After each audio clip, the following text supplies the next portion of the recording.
저는 오늘 이 시간에 셋과 그의 후손들의 이야기를 통해서 하나님의 마음을 전하려고 합니다. 본문은 하나님께서 아담의 가정에 가인에게 죽은 아벨을 대신해서 다시 아들을 한 명 주셨는데 그 아들의 이름이 셋입니다. 셋째라서 셋인지 셋입니다. 지난주에는 가인과 그의 후손들의 이야기를 말씀하셨었습니다. 그리고 오늘은 셋과 그의 후손들의 이야기를 하려고 합니다. 하나님은 앞으로 이 성경을 통해서 우리에게 셋 계열에 속한 자와 가인 계열에 속한 자를 계속해서 소개하면서 우리들에게 가인에 속한 자로 살아가지 말고 셋 계열에 속한 자로 살아가라고 계속해서 도전하실 것입니다. 여러분들은 하나님의 말씀을 들을 때마다 그래, 가인과 그의 후손들처럼 살 것이 아니라 셋과 셋의 후예들처럼 살아야 되겠다 하고 다시 한번 자신을 결단하고 또 결단하는 그런 은혜가 있게 되어지기를 주님의 이름으로 축복합니다. 가인의 후예들은요, 이 땅에서 계속해서 번성하고 번성해 갔습니다. 그런데 문제는 자손들이 번성해 가면 갈수록 동시에 이 땅 가운데 번성해지는 것이 있었으니 그것이 바로 죄입니다. 가인의 후손들이 번성할수록 이 땅의 죄악도 번성해졌단 말이에요. 자기와 자기 가족밖에 모르고 극단적 이기주의와 세속 문화와 문명을 창출하면서 세상적으로는 잘 사는 것 같은데, 세상적으로는 힘있게 사는 것 같은데 하나님의 뜻과는 전혀 관계없는, 아니 오히려 하나님을 대적하는 그런 삶을 살아가는 자들이 바로 가인과 그의 후손들이었습니다. 지난주에도 말씀을 잠깐 나눴지만 가인의 후손들을 통하여 이 땅의 문화 문명이 급속도로 발달하게 되었습니다. 성을 쌓기 시작했고 무기를 만들기 시작했고, 그래서 나의 유익을 위해서 다른 사람을 죽이기 시작했고 다른 사람을 짓밟기 시작하는 그런 문화 문명이 번성해 가기 시작했단 말이에요. 이것은 하나님께서 원하셨던, 하나님께서 꿈꾸셨던 나라의 사람들의 모습이 아닙니다. 우리가 아담과 하와를 이야기할 때 하나님께서는 우리에게 사회 공동체를 만들 때 이 사회가 어떻게 움직여지기를 원하느냐, 성부, 성자, 성령께서 삼위시지만 완전한 연합을 이루고 완전한 사랑을 통해서 완벽한 공동체의 모습을 보여주셨던 것처럼 우리도 이 세상 속에 살 때 다른 사람의 것을 뺏고 다른 사람을 짓밟고 이렇게 살 것이 아니라 서로가 서로를 용납하고 서로가 서로를 위해주고 나보다 남을 낮게 여기면서 온전한 연합을 이루어 사랑 공동체로 사회를 이루어가라고 말씀하셨지요. 하나님께서 꿈꾸셨던 나라는 위로는 하나님을 중심으로 모든 사람이 진정으로 사랑하면서 하나님이 주신 자연 모든 만물을 잘 관리하고 다스리면서 멋지게 살기를 원하셨습니다. 그런데 가인과 그의 후예들은 하나님께서 꿈꾸셨던 창조 질서와 목적을 깨뜨리고 나의 유익을 위해서 하나님도 우습게 여기고 사람들은 착취하고 사람들은 짓밟고 모든 만물들은 파괴하고 하나님의 뜻과는 전혀 관계없는 반대되는 삶을 살아갔단 말이죠. 그래서 하나님께서는 이대로는 안 되겠다. 이 땅 가운데 나의 뜻을 이루고 내가 원래 꿈꿨던 나라를 실현할 수 있는 자를 세워야 되겠다. 그래서 하나님께서는 셋을 이 땅에 허락하신 것입니다. 그래서 셋이 태어나는 그 상황을 보고 오늘 말씀 25절 중반절부터 보면 이렇게 말씀하고 있습니다. 내게 가인이 죽인 아벨 대신에 다른 씨를 주셨다라고 표현하고 있습니다. 다른 씨. 여러분, 여기서 다른 씨라는 단어의 원어를 보니까 창세기 3장 15절에서 우리 하나님께서 뱀의 후손과 여자의 후손이 원수가 될 것이고 여자의 후손이 뱀의 후손의 머리를 상하게 할 것이라고 말씀하셨는데, 그 말하는 여인의 후손, 그가 바로 예수 그리스도이십니다. 아멘.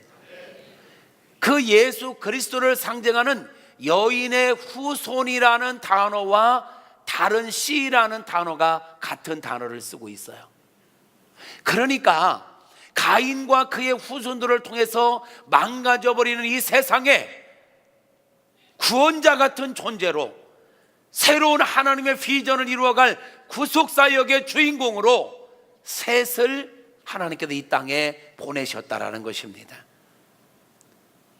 그래서 셋과 그의 후손들을 보면 가인의 후손들과는 전혀 반대되는 삶을 살아가고 있음을 보게 되는 것입니다.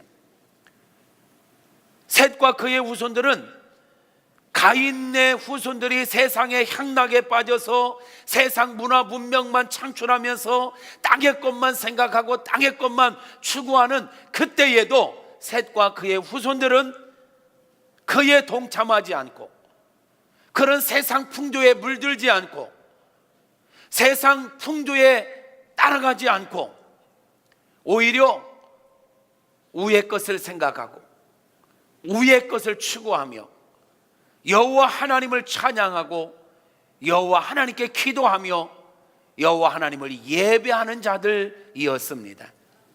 그래서 오늘 본문 26절에서 이렇게 표현합니다. 셋도 아들을 낳고 그의 이름을 에노스라 하였으며 그때의 사람들이 비로소 여호와의 이름을 불렀더라. 여러분, 가인과 가인의 후손들을 보면 가인보다 그의 후손들 자녀들에게로 내려가면 내려갈수록 더 악해졌고 더 하나님과 하나님의 뜻과 반대되는 삶을 살았었죠. 오만방자하고 아나무인격으로 정말 교만하게 이를 데 없는 그런 모습으로 사는 것을 우리가 가인의 후손들을 통해 봤어요.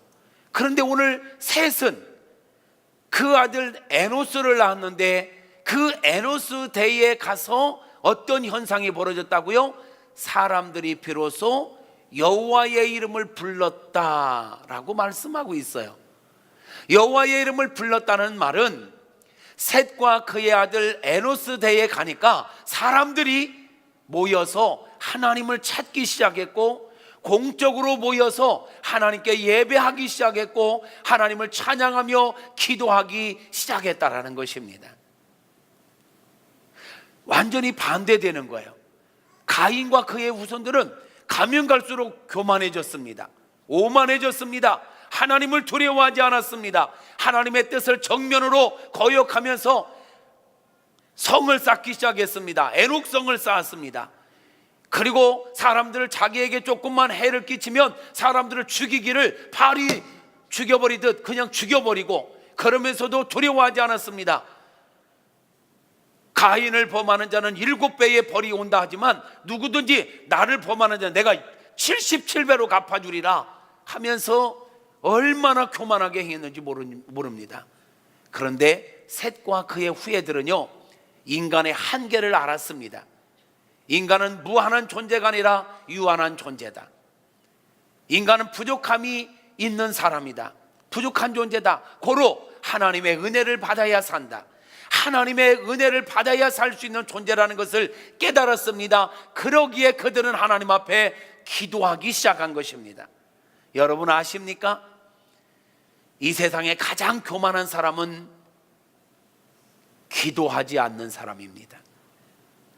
기도하지 않는다는 것은 다시 말하면 하나님 도움 없이도 나 잘 살 수 있어요 라고 생각하는 것이기 때문에 그렇습니다. 가장 겸손한 사람이 누구일까요? 기도하는 사람입니다. 하나님의 은혜 없이는 살 수 없습니다. 하나님 나를 긍휼히 여겨 주시고 나에게 은혜를 베풀어 주시옵소서 하며 하나님 앞에 기도하는 자, 하나님을 높일 줄 아는 자, 하나님께 예배할 줄 아는 자가 바로 겸손한 자요 은혜 받을 자인 줄로 믿습니다.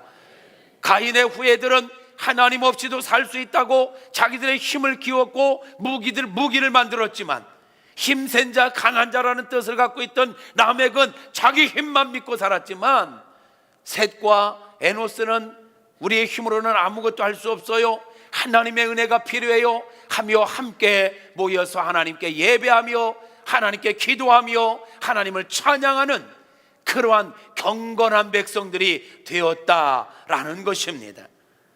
가인의 후예들이 성을 쌓고 악기와 무기를 만들고 세상 문화에 젖어서 세상 왕국을 만들어가는 동안 셋과 그의 후예들은 하나님께 감사하고 하나님께 예배하며 하나님께서 꿈꾸시는 하나님이 통치하시는 하나님의 나라를 만들어가고 있었다라는 거예요.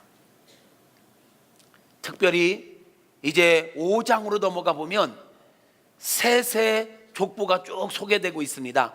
아담의 족보라고 하면서 아담 다음에 바로 셋이 나옵니다. 셋. 가인이 없어져 버렸어요.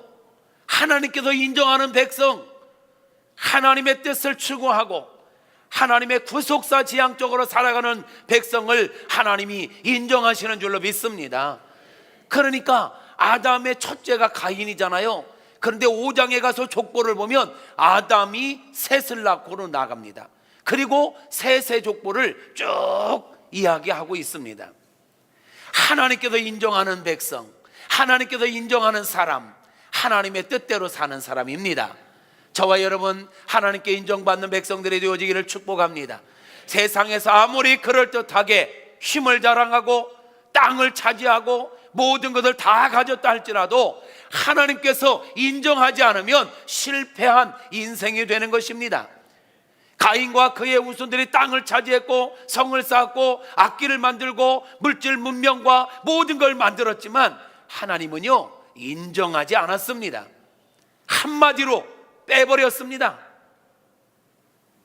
여러분 우리가 이 땅에서 많은 것들을 이루어야 되겠지만 정말 중요한 것 하나님께 인정받는 인생이 되어야 하는 것입니다. 하나님께 인정받는 저와 여러분 우리의 집안들이 될 수 있기를 주님의 이름으로 축복합니다. 그래서 5장의 셋의 족보를 보면요 그 이름들이 셋의 후예들 한 사람 한 사람 이름이요 이름의 뜻만 들어도 너무너무 은혜로워요. 두 사람만 꼽는다면 에녹, 평생을 하나님과 동행하면서 살다가 죽음을 맛보지 않고 하나님께로 간 사람 에녹, 셋의 후예입니다. 사람들의 생각하는 것과 계획하는 것이 다 악할 뿐임을 보시고 하나님께서 이 땅에 사람 지었음을 한탄하실 그때에 당대의 의인이라 칭함받던 사람 노아, 그가 바로 셋의 후예입니다. 그리고 보니까 셋의 후예들은 하나같이 하나님께서 인정하시는 믿음의 걸쭉한 거장들이었음을 보게 됩니다. 저와 여러분들이 이 땅 가운데서 유명하든 무명하든 관계없습니다. 하나님 앞에 인정받고 하나님 앞에서 거장들이 되는 은혜가 있게 되어지기를 주님의 이름으로 축복합니다. 결국 우리 예수님께서 이 땅에 구원자로 오시는 데 있어서 육신의 통로가 누구였느냐? 셋의 후예들이었어요. 그러므로 셋과 그의 후예들은 예수님이 이 땅에 구원자로 오시는 축복의 통로였단 말이에요. 우리는 이런 집안을 일컬어서 믿음의 명문 가문이라고 하는 것입니다. 저는 이 시간 여러분을 정말 축복하고 싶어요. 크게 아멘 하실 준비하시옵소서. 여러분으로 인하여 여러분의 집안이 믿음의 명문 가문들이 되시기를 축복합니다. 할렐루야. 그러기 위해서는 우리는 셋과 그의 후손들을 따라 셋 반차를 쫓아가야 할 것입니다. 우리는 이 세상에 살면서 둘 중에 하나를 결정해야 합니다. 가인의 반열에 서서 따라갈 것인가, 셋 계열에 서서 따라갈 것인가. 여러분, 줄서기 잘 하셔야 합니다. 요즘 줄 잘못 섰다가 낙동강 오리알 되는 사람들을 보죠. 줄 잘 서시기를 축복합니다. 가인의 반차를 따라가면 이 땅에서 아무리 수고하고 아무리 많은 것들을 얻어도 이루어도 인정받지 못합니다. 여러분, 앞으로 여러분 이런 관점에서 성경을 보시란 말이에요. 가인의 후예와 셋의 후예를 쭉 비교하면서 계속 갑니다. 봐요. 가인과 아벨, 가인의 자녀 에녹과 셋, 그 오만 방자에 있던 라멕과 오늘 본문에 나오는 에노스, 이스마엘과 이삭, 사울과 다윗, 뱀의 후손과 여인의 후손. 이게 지금 여기서부터 저 계시록까지 쭉 양갈래로 가는 거예요. 우리는 어떤 줄을 쓸 거냐, 어떤 편을 선택할 거냐, 여러분의 선택에 따라서 여러분의 인생과 여러분의 집안의 가문의 결과가 확연하게 차이나게 될 것입니다. 셋과 그의 후손들처럼 셋 계열에 속한 자로 살아가는 은혜가 저와 여러분 안에 있게 되어지기를 주님의 이름으로 축복합니다. 어쩌면 우리 안에는 이 두 마음이 공존하고 있을 수도 있어요. 우리 안에 가인과 같이 살고 싶은, 그러나 또 한편으로는 셋과 같이 살고 싶은 이 두 마음이 공존할 수 있어요. 그러나 우리는 잘 선택해야 하는 것입니다. 우리가 예수님을 믿기 전에는 가인처럼 이기적이고 세속적이고 세상적인 가치관을 가지고 땅의 것만 생각하고 땅의 것만 추구했다 하더라도 이제 예수 믿고 새 사람이 되었고 새로운 피조물이 되었으니 이전 것은 지나갔으니 가인과 같은 이기적인 마음을 버리고 이타적인 생각을 가지고 살아야 할 것이고, 땅의 것만 생각하고 땅의 것만 추구할 것이 아니라 위의 것을 생각하고 위의 것을 추구하는 거룩한 삶을 살아야 될 것입니다. 할렐루야. 그러나 우리가 이렇게 산다는 게 결코 쉽지는 않을 것입니다. 우리가 이 땅에 발을 딛고 살고 있는 한 악한 원수마귀는 계속해서 우리를 공격할 것입니다. 어떻게든지 우리를 넘어뜨리려고 발악을 할 것입니다. 그래서 지난주에도 말씀드렸죠. 죄가 너를 원하나 너는 죄를 다스릴지니라. 할렐루야. 여러분, 지난 일주일 동안 죄를 잘 다스리며 사셨습니까? 다시 한번 결단하십시다. 죄가 너를 원하나 죄를 다스릴지니라. 세상의 악한 원수마귀가 어떻게 하든지 우리를 우는 사자처럼 두루다니며 삼키려고 틈을 엿보고 있지만 우리는 속지 말아야 합니다. 주님은 우리에게 창세기 1장 28절에서 말씀합니다. 모든 것들을 다스리고 관리하고 정복하라. 우리가 정복해야 할 게 있습니다. 악한 원수마귀, 사실 여러분, 우리의 싸움은 마귀와의 싸움이 아닙니다. 왠지 아세요? 마귀와의 싸움은 이미 우리 예수님께서 이 십자가상에서 끝내버리셨습니다. 여자의 후손으로 오신 예수님께서 뱀의 후손의 머리를 짓밟아 끝냈습니다. 우리 예수님께서 승리하셨습니다. 그러므로 우리 또한 승리는 보장된 것입니다. 그러나 우리가 이 땅에 사는 동안에 끊임없이 우리 안에 옛 습관들이 있습니다. 그래서 우리가 지금 싸워야 될 것은 내 자신과 내 몸에 배어있는 옛 습관과 끊임없이 싸워야 하는 것입니다.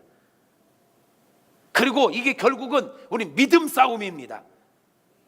옛 습관에 젖어서 이 세상 풍조에 젖어서 자꾸 믿음을 잃어버리고 하나님을 불신하고 세상 풍조를 따라가려고는 우리의 속성, 이것과 믿음으로 살아야 돼.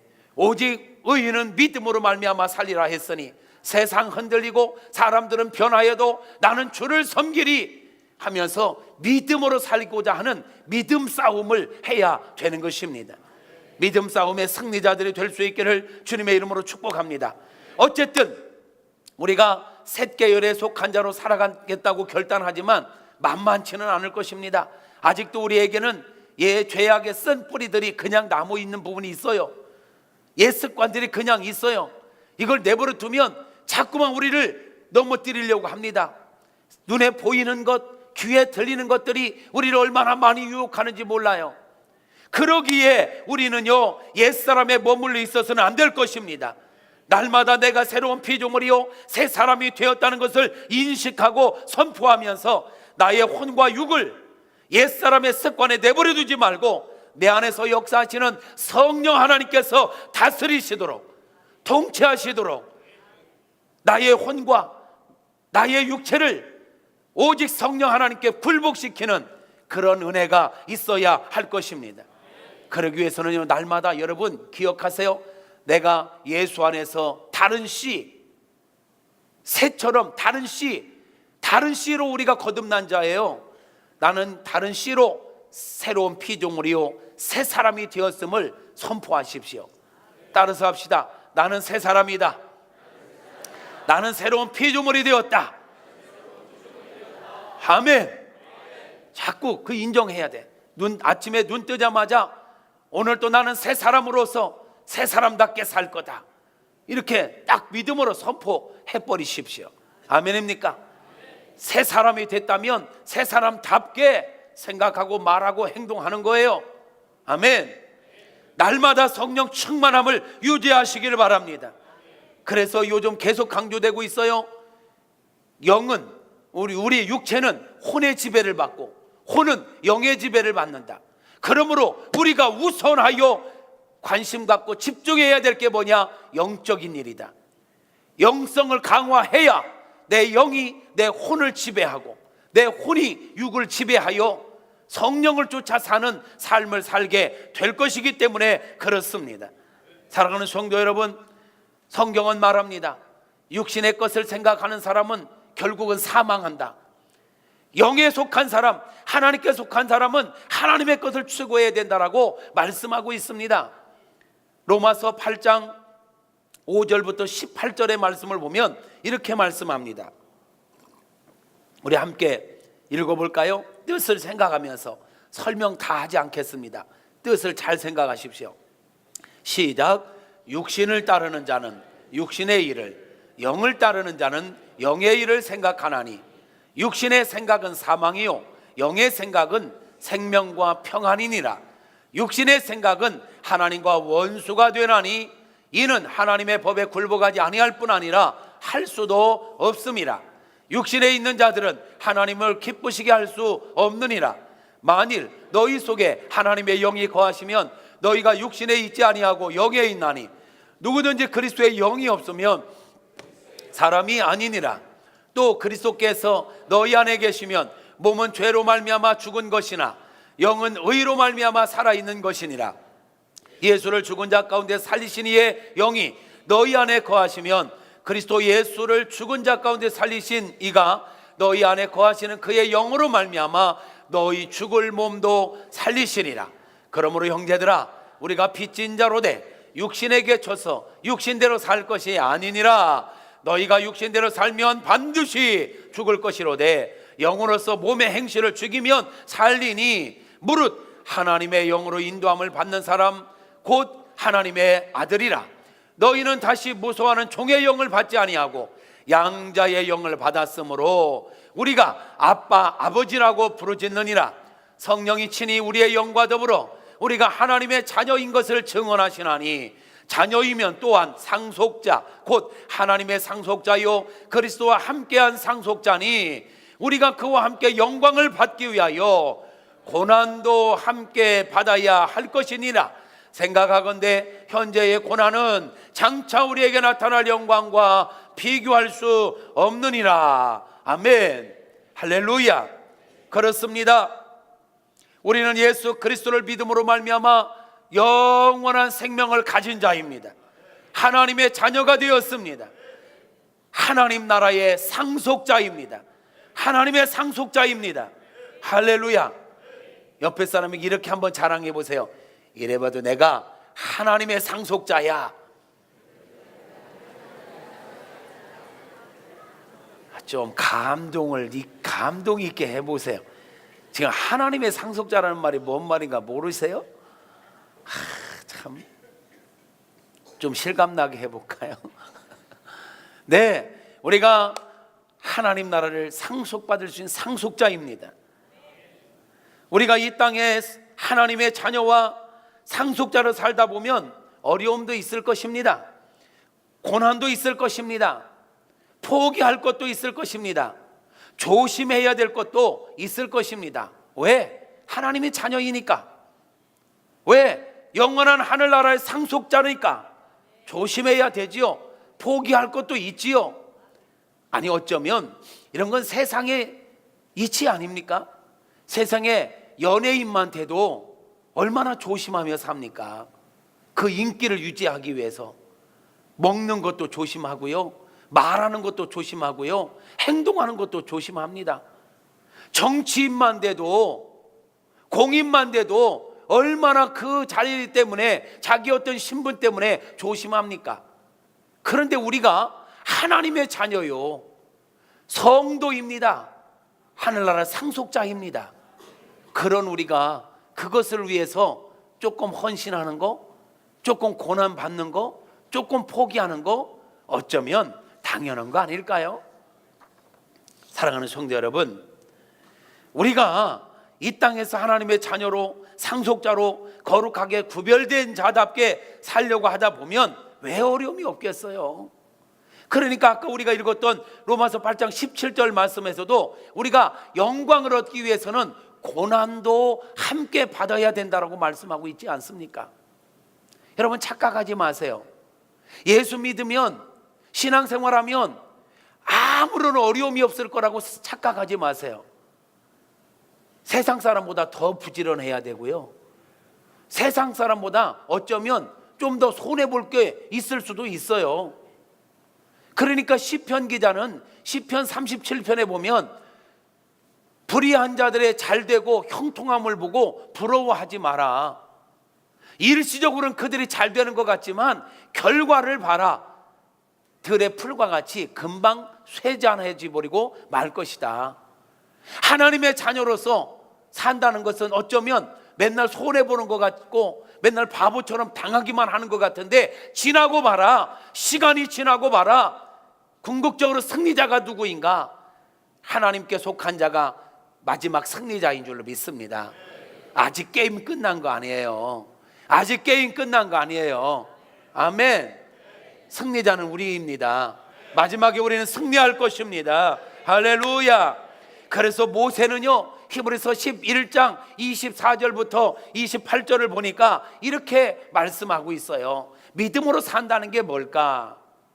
여러분 막연하게 생각하지 마세요. 믿음으로 사는 게 뭡니까? 어떻게 사는 게 믿음으로 사는 겁니까? 모세를 보자고요. 모세는 믿음으로 살기 위해서 무엇을 했는지 보자고요. 띄워주세요. 같이 시작. 믿음으로 모세는 장성하여 바로의 공주의 아들이라 칭함받기를 거절하고. 여러분, 믿음으로 산다는 건 바로 거절하는 것입니다. 거절하는 거. 모세는요, 바로의 공주의 아들로 칭함받는 걸 거절했어요. 당시에 공주의 아들로 산다는 것, 당시에 바로가 될 수 있는 절호의 기회였습니다. 그런데 이게 하나님의 뜻이 아니라면 거절하는 거예요. 왜? 바로의 공주의 아들로 살려면 당시에 애굽에서 섬기는 아몬 신에게 절을 하고 아몬 신을 섬겨야 됐거든요. 그런데 모세는 내가 히브리인으로서 하나님께 선택받은 사람으로서 내가 이 나라의 왕이 되기 위해서 아몬 신에게 절한다? No, 나는 그거 안 해. 내가 공주의 아들이기를 포기한다. 바로이기를 포기한다는 거예요. 당대의 바로는 애굽의 왕을 보고 바로라고 하거든요. 당대의 애굽 이집트의 왕은요 세계 최고예요. 근데 그 자리를 믿음을 지키기 위해서 거절해 버렸다라는 거예요. 여러분, 이게 믿음인 것입니다. 세상 모든 부귀영화를 다 준다 하여도 내 믿음의 발목을 잡는다면 거절하리라. 이게 믿음으로 사는 겁니다. 오늘날 많은 크리스천들이 세상 것 그대로 다 취하고 믿음은 믿음대로 가지려고 양다리 걸치니까 이도 저도 아닌 거예요. 모세는 바로의 자리를 준다 해도 하나님의 사람으로서 이건 양심상 내 자존심이 허락지 않아 공주의 아들이기를 거절하고요 광야로 나가버렸어요. 이게 믿음이에요. 이게 믿음. 여러분, 이런 결단이 있게 되어지기를 주님의 이름으로 축복합니다. 넘겨볼까요? 도리어 거절할 뿐만 아니라 도리어 하나님의 백성과 함께 고난받기를 잠시 죄악의 낙을 누리는 것보다 더 좋아하고, 믿음이 뭐냐고요? 이거예요. 좋아하는 거. 뭐를? 믿음을 지키기 위해서라면 고난받는 거 즐겁게 여기겠다라는 거예요. 도리어 하나님의 백성과 함께 고난받기를 잠시 죄악의 낙을 누리는 것보다, 잠시 죄악의 낙을 누리는 것보다, 바로로서 큰 소리치고 막 이 땅의 모든 거 다 누리는 것보다 나는 차라리 고난받는 걸 더 좋다.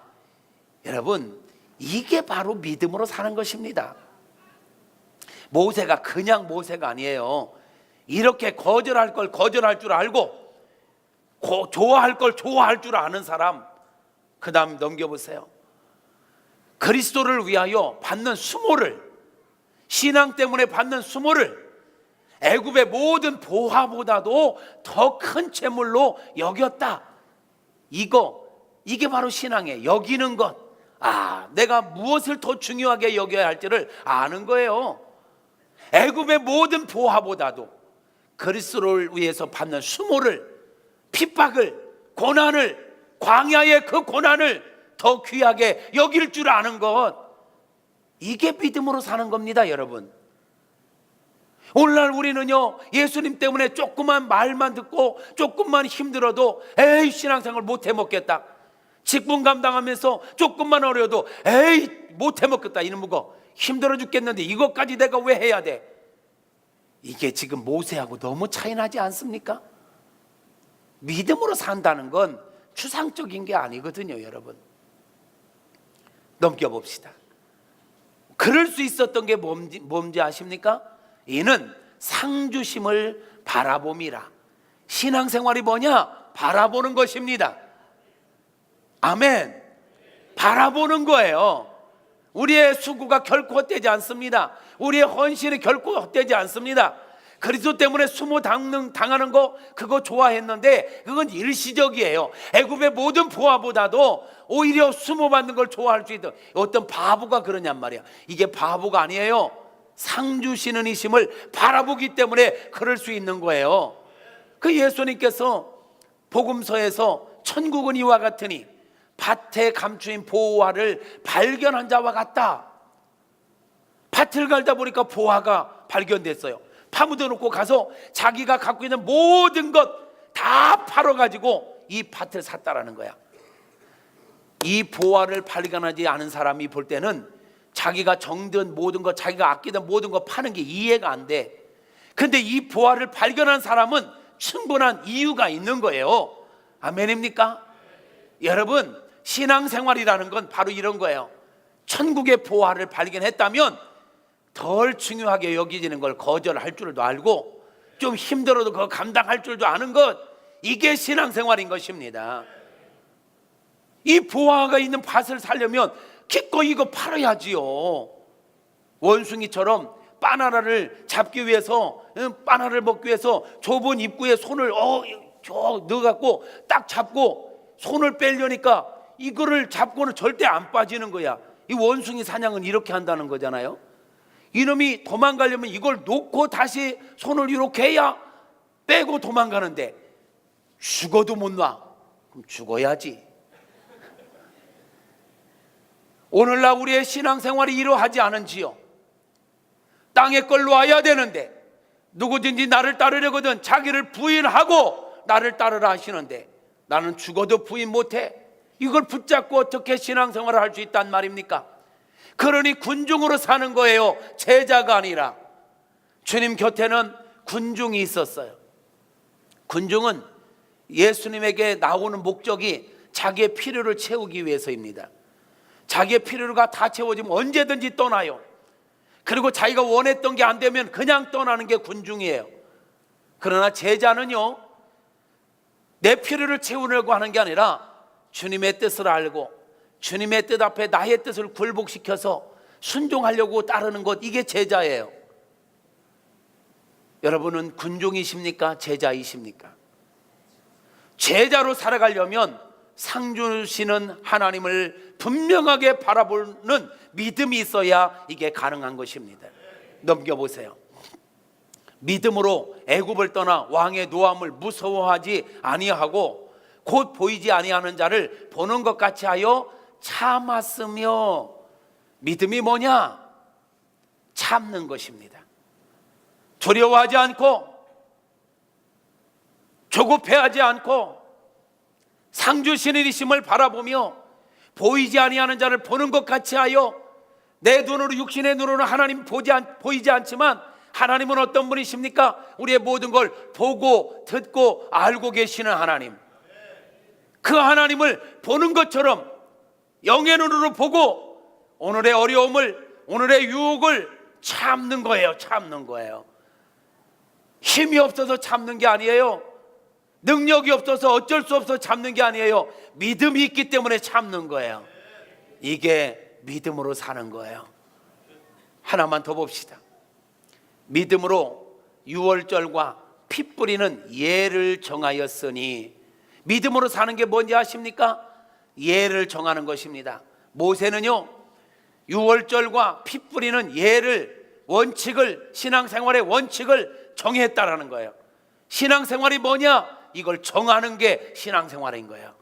여러분, 우리가 예수 믿기로 작정하는 순간 우리는 어떤 것을 정하는 거냐면, 나는 이제부터 주일은 하나님 앞에 예배 드리는 날로 정할 거야. 이거 예수 믿는 사람과 믿지 않는 사람과 확연하게 구별할 수 있는 것 중에 하나가 뭡니까? 우리 예수 믿는 사람들은 주일을 성수한다는 거예요. 예수 믿지 않는 사람들은 주일이건 뭐건 그냥 상황에 따라서, 환경에 따라서 그냥 끌려가는 거예요. 우리는 죽은 물고기처럼 그냥 떠내려가는 존재가 아니지요. 분명한 목적과 내가 정한 원칙을 위하여 거슬러 올라가는 자예요. 아멘입니까? 아멘입니까? 신앙생활이란 정하고 가는 거예요. 나는 주일을 성수하리라. 어떤 유혹이 있어도, 어떤 어려움이 있어도, 어떤 손해가 있어도, 모세처럼 어떤 포화, 애굽의 포화가 나를 유혹해도 내가 정한 이 원칙을 내가 지켜가리라. 이게 믿음으로 사는 거죠. 아무리 어려워도 11조는 하나님의 것, 내가 그것 드리리라. 이게 신앙생활할 때 결단하는 거 아닙니까? 모세가 유월절과 피 뿌리는 예를 정했던 것처럼 우리가 하나님의 사람으로 살기로 결단할 때 우리는 이걸 정하는 거예요. 내가 하나님의 사람으로 날마다 기도하며 살리라. 만나는 사람들에게 전도하며 살리라. 하나님의 말씀을 읽으며 들으며 살리라. 아멘. 이게 믿음입니다. 사랑하는 성도 여러분, 이런 게 바로 신앙생활이에요. 모세의 믿음이 우리의 믿음이었으면 좋겠습니다. 도전합시다. 하나님 모세와 같이 거절할 줄 알고, 좋아할 줄 알고, 복으로 여길 줄 알고, 상 주시는 이를 바라볼 줄 알고, 참을 줄 알고, 원칙을 분명히 정하고 따라가게 하옵소서. 사랑하는 성도 여러분, 우리가 아까 읽었던 로마서 8장 18절에 보니까 현재 고난은 장차 나에게 나타날 영광과 비교할 수가 없도다. 오늘 우리가 믿음을 지키기 위해서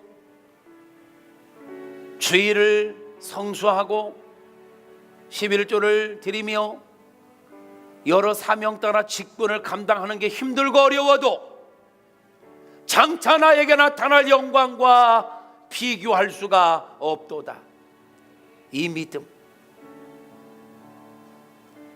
부활장이라 일컬어지는 고린도전서 15장 58절은 주 안에서 우리의 수고가 결코 헛되지 않다라고 말씀하지요. 우리 한번 같이 읽어볼까요? 그러므로 내 사랑하는 형제들아, 견실하며 흔들리지 말며 항상 주의 일에 더욱 힘쓰는 자들이 되라. 이는 너희 수고가 주 안에서 헛되지 않은 줄 알미라. 여러분이요, 목사가, 집사님, 권사님, 장로님, 성도님, 조금만 더 열심히 냅시다, 기도합시다, 모이게 열심을 냅시다 이야기하는 거 부담으로만 받아들이지 마십시오.